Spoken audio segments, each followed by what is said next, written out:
Why, hello there, my name's Depth Charge 2030, and today I'm talking about Transformers More Than Meets the Eye, issue number 32. Take a look at that cover art. This is the subscription variant, and I really like this cover.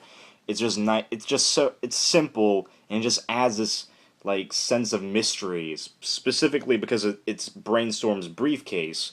For since the series started, there's just been this air of mystery and intrigue behind the briefcase of what's in it, and just like Brainstorm's like little lines here and there about like, oh, if I open this briefcase outside of a controlled area, it's going to end the world or something, like that little things and all that. It just makes this cover so great, and yeah, I really enjoyed the cover.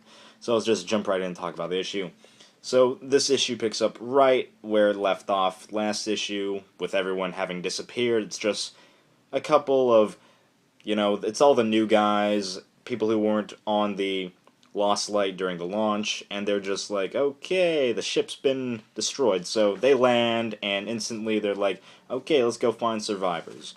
So instantly, you know something's up. They find a poster of Crosscut's play that he was talking about last issue before he disappeared. So they just say, "Oh, we're in the future." So we're in the future Lost Light. Something happened, and they're gonna go find out what happened. So Megatron, he brings out Ravage to help out with the search, and then they all split up in different groups. But instantly, you see that this is a pretty dead ship. They find a dead Ultra Magnus, and it is horrible what happened to him. And you throughout the issue, you find out similar fates happened to all the other crew members, and they were just horrible. Like, this is like horror movie stuff, and like the art really just helps add that tone of gloom, and it just works. And so Megatron, when he's faced with the knowledge that his own future is no longer up to him to decide, so he just tells them to lock him up. He can't be trusted at this point, and he agrees with them wholeheartedly. And so he gets locked up, and everyone just goes on the search. And then on the way, Nautica and Nightbeat actually find Brainstorm's briefcase, and then we're introduced to, well, like this one 6-page panel. Let me just find it.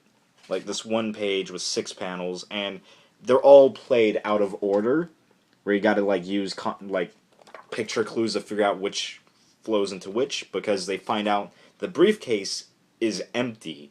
Someone took what was inside, and so I'm just speculating that the briefcase, there's something more to it, because everything is played out of order, and it is cool, and that's neat. And then we also get this very horrific shot of dead Tailgate, and it is horrible. That's horrible. Then before that though, we're treated to this excellent dialogue between Megatron and Ravage, and it just works so well between them. It just illustrates how much the Decepticon cause meant to Ravage and everyone else, and how they love Megatron. They're like, he's their leader. Because currently in the RID books, Galvatron's in charge now.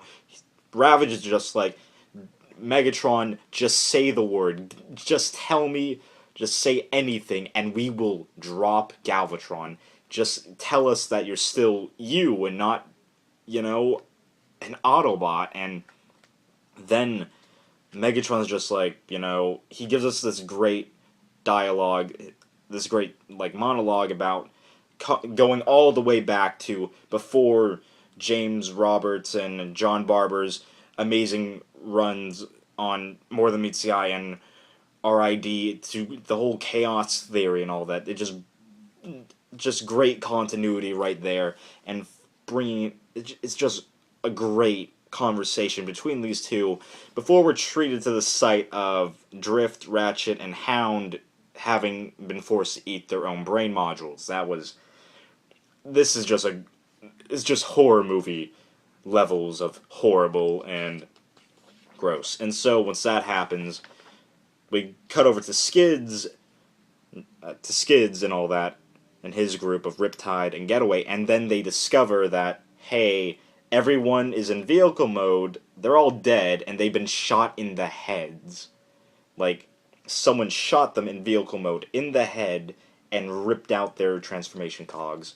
And so slowly, everyone's piecing together what happened on the Lost Light, and it makes a startling revelation once we find out Overlord is actually still in the basement. That was detached in issue 15, and everyone starts to realize this is an alternate future. Things didn't, pan out the same way, because the Decepticon Justice Division had actually attacked the ship. And so it just shows you how horrible, sociopathic these 5 characters are, and how they just went in and killed everyone. And so the ship's about to blow up because of the whole quantum engines, and so when they finally piece this together, they're like, okay, we gotta leave now before we all blow up. But then Megatron finds someone hiding in the Magnus armor, and that someone is Rewind, who died in issue 15.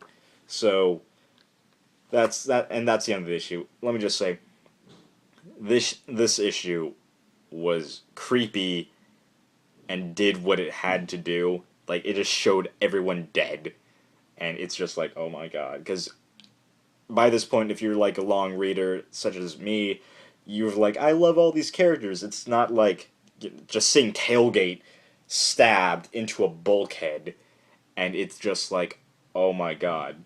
And so, holy hell, the DJD, they just killed everyone. And then, like, building up to the revelation that this is, like, an alternate future through, like, context clues, being like, oh, so this isn't that? So things didn't pan out the same way they did in the main, timeline. So, and then we now have Rewind back, and that's just, yay! And, like, we get a small little, after seeing everyone we care about being dead, and flashbacks of World being shot in the head, Mainframe getting his spine ripped out, Predator style and all that. That was, oh my god. So, I like this issue. I really love this issue. It's good to see Alex Milne back as the main artist. Like, it's all more detailed and all that. I love that. And just the art itself. It just had this eerie feeling, this mood for when they first got on the ship that just made, like, I felt like this was, like, Alien, kind of. No, Aliens, like when I felt it was like that movie Aliens. So it was just like, oh my god. So I like the issue. So my name's Depth Charge 2030. I give this a solid 4.5 out of 5. I had a little few nitpicks in there that I will not go into detail with. So I like the issue. So my name's Depth Charge 2030. Take care. Thank you for watching this video, and have a good day.